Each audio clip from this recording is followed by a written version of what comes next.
નામ મહેક સોલંકી છે. મારું નામ પરમાર રાધિકા છે. અમે ધોરણ 7માં અભ્યાસ કરીએ છીએ. અમારા પ્રોજેક્ટનું નામ હવામાં ઓક્સિજન છે.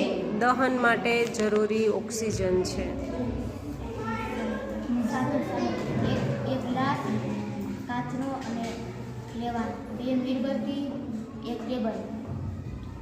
પદ્ધતિ: 2 મીણબત્તી રાખશું. એક મીણબત્તી ઉપર કાચનો ગ્લાસ ઢાંકી દેશું. અવલોકન: જે મીણબત્તી ઉપર કાચનો ગ્લાસ ઢાંક્યો તે મીણબત્તી થોડી વારમાં બુઝી જશે અને બીજી મીણબત્તીને થોડી વાર લાગશે.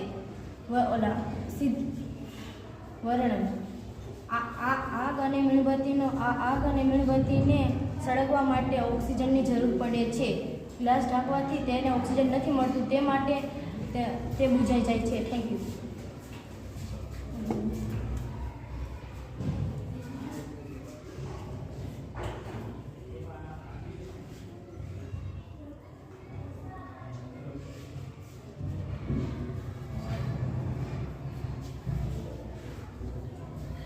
અને ઓક્સિજન નથી મળતું, નાનું મળે છે.